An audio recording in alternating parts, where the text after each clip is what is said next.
ఈ దేశానికి స్వాతంత్రం తీసుకొచ్చిన మహనీయుల పేరు చెప్తే స్వాతంత్రం అంటే గుర్తుకొచ్చేది గాంధీనే కదా.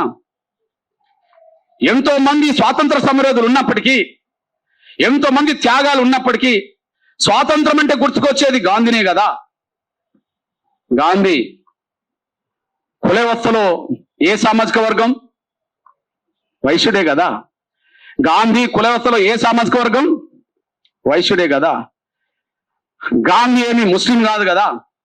గాంధీ ఏం క్రైస్తవుడు కాదు కదా. గాంధీ పక్కా హిందువునే కదా. గాంధీ పక్కా హిందువునే కదా కదా. నేను అంటున్నా, ఇక్కడ గాంధీ మనకు జాతిపిత. హిందూ మతం నుంచి పోయి ముస్లిం మతంలో చేరిన మహమ్మద్ అలీ జిన్నా పాకిస్తాన్ జాతిపిత. నేను అంటున్నా, హిందూ మతం నుండి ముస్లిం మతంలో తీసుకుంటే పాకిస్తాన్ ఏర్పడ్డ వెంటనే జాతిపిత చేసుకొని గౌరవించుకున్నారు.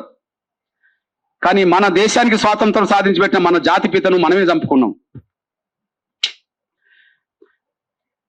ఆయన నరనారాయణ హిందువునే. గాంధీ నరనారాయణ హిందువునే.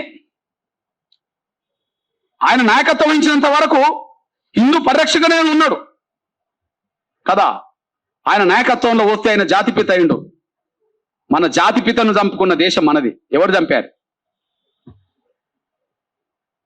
హిందూ విశ్వాసాన్ని వదిలి ప్రవక్తను విశ్వసించి మహమ్మదీయులో చేరితే ఆడ పాకిస్తాన్ సాధించినందుకు జిన్నాను వాళ్ళ జాతిపిత చేసుకున్నారు, వాళ్ళు గౌరవించుకున్నారు. కానీ మన హిందూ మన జాతిపితను మన దేశంలో చంపుకున్నాం. ఎవరు చంపారు? గాంధీకి అంబేద్కర్ మధ్యలో సైద్ధాంతిక ఎన్నో విభేదాలు ఉన్నాయి. గాంధీకి అంబేద్కర్ మధ్యలో సైద్ధాంతిక ఎన్నో విభేదాలు ఉన్నాయి. కానీ గాంధీని బతికించడానికి మా అంబేద్కర్ రాజీపడ్డాడు. గాంధీని ఆయన ప్రాణాన్ని కాపాడడానికి మా అంబేద్కర్ రాజీపడ్డాడు. మీ అందరు తెలుసు, ఆయన ప్రాణాన్ని నిలబెట్టే ప్రయత్నం మా అంబేద్కర్ చేశాడు. దళితుల హృదయం అట్లుంటది. ఆయన ప్రాణాన్ని నిలబెట్టే కాడ అంబేద్కర్ వెనక తగ్గాల్సి వచ్చింది. కమ్యూనల్ అవార్డును వ్యతిరేకిస్తూ కమ్యూనల్ అవార్డు రద్దు కోసం గాంధీ అమర దీక్ష చేస్తుంటే ఆ గాంధీ ప్రాణాలు కాపాడాలని చెప్పి చాలా మంది వచ్చి అంబేద్కర్ విజ్ఞప్తి చేస్తే ఆయన ప్రాణాలు కాపాడడం కోసం, గాంధీ ప్రాణాలు కాపాడడం కోసం అంబేద్కర్ ఒక వెనుకకు తగ్గి కమ్యూనల్ అవార్డును వదులుకోవాల్సిన పరిస్థితి వచ్చేసింది. అంబేద్కర్ ఒక వెనుకకు తగ్గి కమ్యూనల్ అవార్డును ఆయన ప్రాణంతో సమానంగా కొట్లాడి సాధించిన, ఆయన ప్రాణంతో సమానంగా కొట్లాడి సాధించిన కమ్యూనల్ అవార్డును గాంధీ ప్రాణాలు నిలబెట్టడం కోసం వదులుకున్నాడు. మేము ప్రాణాలు నిలబెట్టి కాడున్నాం గాంధీది. కానీ అట్లాంటి జాతిపితను చంపేకాడు ఎవరున్నారు? చంపింది ఎవరు? అట్లాంటి జాతిపితను చంపేకాడు ఎవరున్నారు? ఈ దేశంలో ప్రతి వైశ్యుడింట్లో గాంధీ బొమ్మను చూస్తున్నాం. వాస్తవానికి ప్రతి ఒక్కరూ మన జాతిపితకు సంబంధించిన గాంధీ బొమ్మను పట్టుకోవాల్సిందే. కానీ ఎక్కువ ఓన్ చేసుకుంటున్నది ఎవరు? కుల వ్యవస్థలో గాంధీని వైశ్యులు ఓన్ చేసుకుంటారు. గాంధీ అంటే మన జాతిపిత. నిజంగా హిందూ కమ్యూనల్ అవార్డును అడ్డుకోవడానికి ఆయన ప్రాణత్యాగం చేయడానికి సిద్ధపడ్డాడు. ఆయన ప్రాణం నిలబెట్టింది అంబేద్కర్. కానీ తుపాకీతో కాల్చి ఆయన ప్రాణం తీసింది గాడ్సే. తుపాకీతో కాల్చి ఆయన ప్రాణం తీసింది గాడ్సే. గాడ్సే ఎవరు? మహారాష్ట్రకు సంబంధించిన బ్రాహ్మణ్. మీరు ప్రాణం తీసే కాడు ఉంటే మేము ప్రాణం పోసే కాడున్నాం. మా అంబేద్కర్ గాంధీ ప్రాణం నిలబెట్టిండు, మీరు గాంధీ ప్రాణం తీశారు. మీరు గాంధీ ప్రాణం తీయడం అంటే మన జాతిపితను చంపుకున్నాం కదా. ప్రపంచంలో ఏ దేశ స్వాతంత్ర సమరోధునన్నా, ప్రపంచంలో ఏ దేశ విముక్తి కోసం పాటుపడ్డాలన్నా చంపుకున్న చరిత్ర అక్కడ కనిపించట్లేదు. మన దేశానికి స్వాతంత్రం సాధించి పెట్టిన మన జాతిపితనే చంపుకున్న చరిత్ర ఈ దేశంలో ఉన్నది. చంపిన చరిత్ర గాడ్సేకున్నది. ఆ గాడ్సే వర్గం బ్రాహ్మణ కాదా?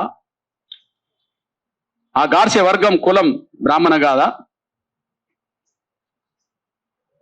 పరశురాముడు తండ్రి ఆజ్ఞ మేరకు, పరశురాముడు తండ్రి ఆజ్ఞ మేరకు తన తల్లి రేణుక ఎల్లమ్మను చంపే ప్రయత్నం చేస్తుంటే, తల్లి రేణుక ఎల్లమ్మను చంపే ప్రయత్నం చేస్తుంటే ఆమె పరిగెత్తుకొని వచ్చి మాదిగ వాడలో ఉంటే, మాదిగ వాడలో ఉండబడే ఎల్లమ్మను కాపాడింది మాదిగలు కాదా?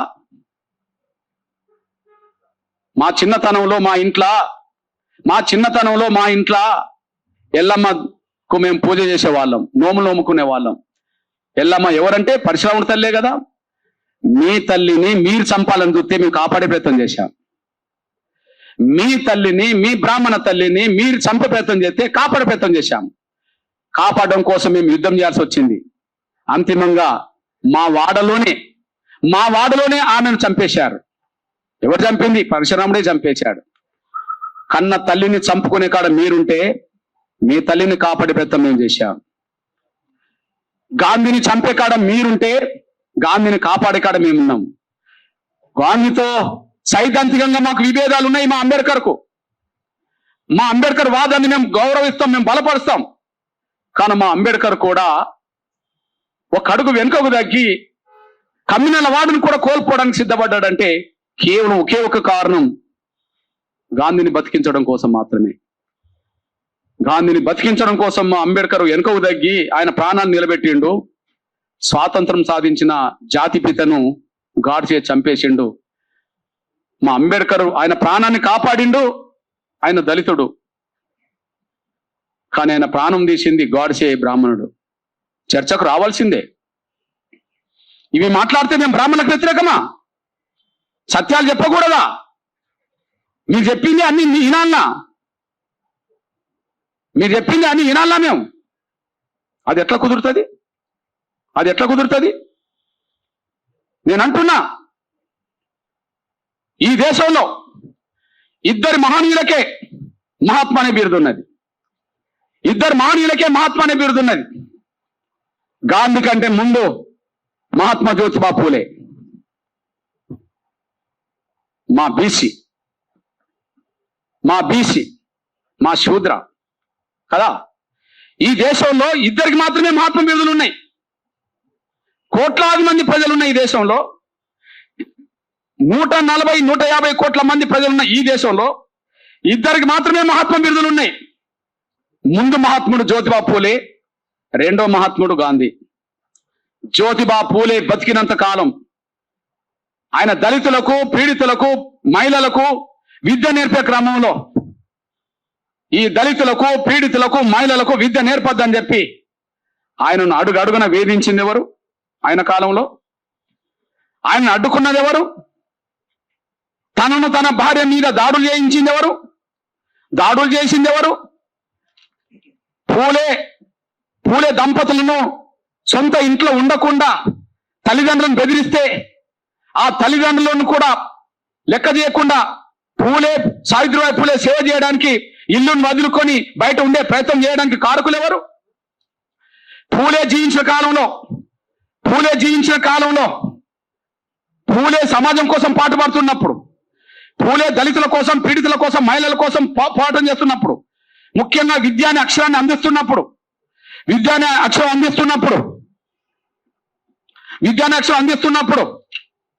ఆయన అడుగడుగున అడ్డుకున్నది, అవమానాలు చేసింది, దాడులు చేసింది, చంపే ప్రయత్నం చేసింది ఎవరో చెప్పండి. ఆయన కాలంలో బ్రాహ్మణులే కదా. ఇద్దరు మహాత్ములు, ఒక జ్యోతిబా పూలే ఆయన జీవించిన కాలంలో అడుగడుగున అవమానించింది, దాడులు చేసింది, హింస పెట్టింది. అప్పుడు బ్రాహ్మణులే. ఇంకొక మహాత్ముని కాల్చి చంపింది గాడ్సే బ్రాహ్మణ వర్గం సంబంధించిన వ్యక్తే. నేను అంటున్నా, ఈ దేశ ప్రధానమంత్రి ఎవరు? గౌరవ నరేంద్ర మోడీ గారే కదా. గౌరవ నరేంద్ర మోడీ గారు ప్రధానమంత్రి హోదాలో నిన్న పూలే జయంతి సందర్భంగా దేశం మొత్తం మీద అందరికి తెలిసే విధంగా పూలే జీవిత చరిత్ర రాశారు కదా. పూలే వికసిత భారత్కు దారిదీపం అన్నాడు కదా.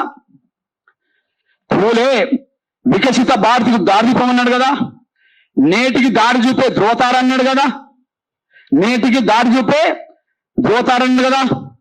మహాత్మా జ్యోతిరావు పూలే జ్ఞాపకం కాదు, ఒక మార్గదర్శి అన్నాడు కదా. ఎవరన్నారు? మన ప్రధానమంత్రి అన్నాడు కదా. భారత్కు నేటికి దారి చూపే ధ్రువతార జ్యోతిరావు పూలే అన్నాడు కదా. మన ప్రధానమంత్రి గౌరవ నరేంద్ర మోడీ గారేమో మహాత్మా జ్యోతిరావు పూలే ఒక దార్శనికుడు, ఈ సమాజానికి, భారత సమాజానికి దారి చూపే వ్యక్తి కదా. కొన్ని కోట్లాది మంది అణగారిన వర్గాలకు విద్యకు దూరమైన రోజుల్లో విద్యను అందించిన వ్యక్తి అని చెప్పి ఆయన ఏం రాస్తాడంటే స్పష్టంగా రాస్తాడు, విద్య అనేది కొందరు సొత్తుగా భావించుకుంటున్న రోజుల్లో అన్నాడు. విద్య అనేది కొందరు సొత్తుగా భావించుకుంటున్న రోజుల్లో ఇది అందరి హక్కు అని చెప్పి పూలే, ఇది అందరి హక్కు అని చెప్పి పూలే తన పోరాటాన్ని ముందుకు నడిపించిందంటే అది మా సొత్తు అనుకున్న రోజుల్లో ఎవరి అవి? విద్య అనేది మా సొత్తే, ఎవరికి రావద్దని అడ్డం పడ్డది ఎవరు? బ్రాహ్మణులే కదా. కానీ ఈరోజు మన ప్రధానమంత్రి నరేంద్ర మోడీ గారు ఏమంటారు? ఆనాడు విద్య అనేది కొందరు హక్కు అని భావించుకుంటున్న రోజుల్లో, కొందరు సొత్తని భావించుకున్న రోజుల్లో విద్య అందరికి అందాలి, సమానత్వం అందరికి రావాలని చెప్పి మహాత్మా జ్యోతిరావు పూలే యుద్ధం చేసిందని చెప్పారు కదా. అంటే మీ సొత్తాన్ని ఇప్పటికీ మీరు భావించుకుంటే అది తప్పని, మీ సొత్తాన్ని ఇప్పటికీ మీరు భావించుకుంటే తప్పని గౌరవ పెద్దలు ప్రధానమంత్రి నరేంద్ర మోడీ గారు మహాత్మా జ్యోతిరావు పూలే గురించి గొప్పగా రాశాడు కదా. మీరు ఎవరి వైపు ఉంటారు? మీరు ఎవరి వైపు ఉంటారు? మాతోటే మా కళ్ళు పొడిచే విధంగా రామాయణం కాలంలో మీ సూక్తులకు, మీ ఆదేశాలకు ఒత్తిడికి తలొగ్గి మా శంభుకుని మీరే చంపించిరి. మా రాజుతోటే మా వాళ్ళని చంపించిరి. మా ఏకలవ్యుని బొటను వెళ్ళి మీ సూచనతోటే లాక్కుంటారు. మా గిరిజనుడి ఏకలవ్యుడి బొటను వెళ్ళి లాక్కుంటారు. మా శంభుకుని ప్రాణాన్ని తీసేస్తారు. మా శంభుకుని ప్రాణాన్ని తీసేస్తారు. మా పూలే జీవితాన్ని అర్థవత్తం చేయడానికి కుట్రలు చేస్తారు. మా అంబేద్కర్ జీవించినంత కాలం ఈ దేశంలో ఆయన బ్రిటిష్ ఏజెంట్ అని చెప్పి ఎక్కువ మంది స్వాతంత్ర పోరాటంలో పాల్గొన్న కాంగ్రెస్ లో ఎక్కువ మంది బ్రాహ్మణులే మా అంబేద్కర్ను అవమానించే విధంగా, మా అంబేద్కర్ని బెదిరించే విధంగా, మా అంబేద్కర్ని దేశద్రోహి అనే విధంగా ప్రచారం చేసింది మీరే. ఎన్నాన్ని చెప్పుకోవాలి కుట్రలు, ఎన్నాన్ని చెప్పుకోవాలి కుతంత్రాలు, ఎన్నాన్ని చెప్పుకోవాలి మీ దేశాలు? ఎవరి మీద మీ దేశం లేదు? బ్రాహ్మణ క్షత్రియ మీరే క్షత్రియులను వాదించినని మీరే చెప్తారు. వైశ్య ఈ దేశ జాతిపిత అయిన గాంధీని మీరే చంపుతారు. అదే సమయంలో శూద్ర అనబడుతున్న మా ఛత్రపతి శివాజీకి ఆయన పట్టాభిషేకం చేయడానికి మీరే నిరాకరిస్తుంది. మా జ్యోతిబా పూలే అనగాన వర్గాల జీవితాల్లో వెలుగు నింపడానికి ప్రయత్నం చేస్తుంటే మీరే అడుగడుగున అడ్డం పడితే దాడులు చేపిస్తుంది. మా అంబేద్కర్ దళిత వర్గాల కోసం, స్వేచ్ఛ కోసం, హక్కుల కోసం కొట్లాడుతుంటే ఆయన అడుగడుగున మీరు అవమానిస్తుంది. మీరు అవమానించే కాడున్నారు, మీరు బాధలు పెట్టే కాడున్నారు, మీరు హత్యలు చేసే కాడున్నారు, మీరు అన్ని చేసే కాడున్నారు.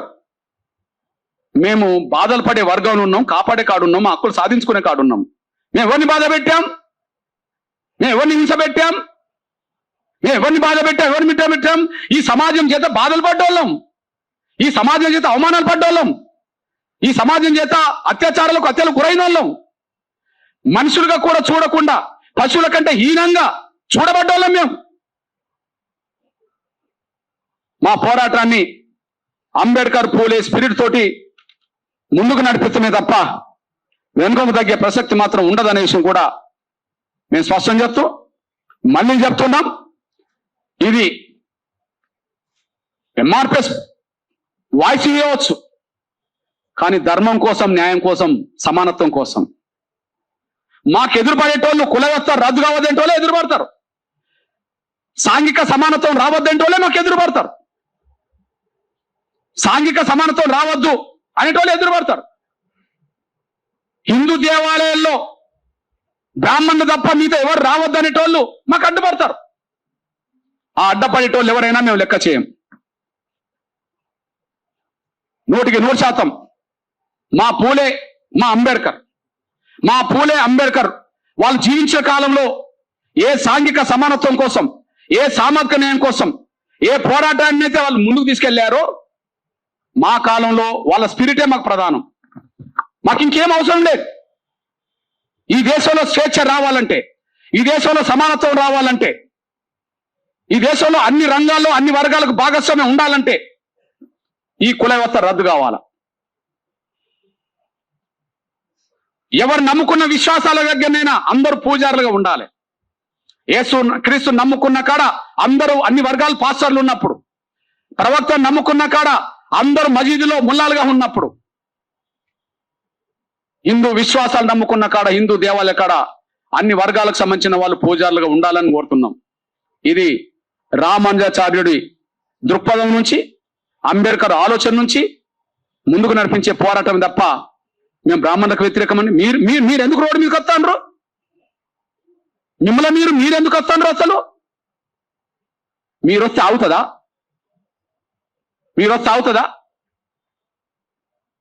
అందువల్ల మేము స్పష్టం చేస్తున్నాం, ఈ పోరాటంలో న్యాయం ఉన్నది, ధర్మం ఉన్నది. మళ్ళీ చెప్తున్నాం, ఆర్టికల్ ఏదైతే రాష్ట్రపతి ఉత్తర్వులు ఉన్నాయో ఆ ఉత్తర్వులను సవరించుకుంటారో ఉపసంహరించుకుంటారో వాళ్ళే తేల్చుకోవాలి. గౌరవ ప్రధానమంత్రి నరేంద్ర మోడీ గారు కూడా ఈ విషయంలో చొరవ తీసుకోవాలి. అన్ని రాజకీయ పార్టీలు కూడా మౌనం వేడి దీని మీద స్పష్టతనివ్వాలని చెప్పి, అదే సమయంలో దళిత క్రైస్తవులు అనబడుతున్న వాళ్ళు వాళ్ళు భక్తులైనా విశ్వాసులైనా, వాళ్ళు పాస్టర్లైనా, వాళ్ళు ఫాదర్లైనా, లేదా వాళ్ళు ఇంకోటైనా, ఫాదర్ల తర్వాత ఏంటి బిషప్లైనా, ఎవరైనా సరే దళిత వర్గాల ప్రయోజనాలు కాపాడే విధంగా ముందుకు రావాలని చెప్పి, దళిత క్రైస్తవుల ప్రయోజనాలు కాపాడే విధంగా ముందుకు తీసుకెళ్ళాలని చెప్పి నేను విజ్ఞప్తి చేస్తూ, ఇక్కడ ఎంఆర్పిఎస్ దళితుల హిందువుల పక్షాన అయోధ్యలో మా పూజారులు ఉండాలని కోరుతాం. దళితుల హిందువుల పక్షాన వాళ్ళ హక్కులన్నీ పరిరక్షిస్తాం. కానీ దళిత క్రైస్తవుల పక్షాన చట్టబద్ధమైన రైట్ కోసం కొట్లాడతాం. అన్ని వర్గాల హక్కులు ఆత్మగౌరవం నిలబెట్టే ప్రయత్నం చేస్తాం. ఇది పూలే అంబేద్కర్ నడిచిన మార్గంలో మా ప్రయాణం కొనసాగిస్తాం. ఇందులో ఎవరు అడ్డం పడ్డా ఆగేది లేదు, ఎవరు అడ్డుకున్నా మేము వెనుకకు తగ్గేది లేదు, ముందుకే పోతామనే విషయం కూడా స్పష్టం చేస్తున్నాం.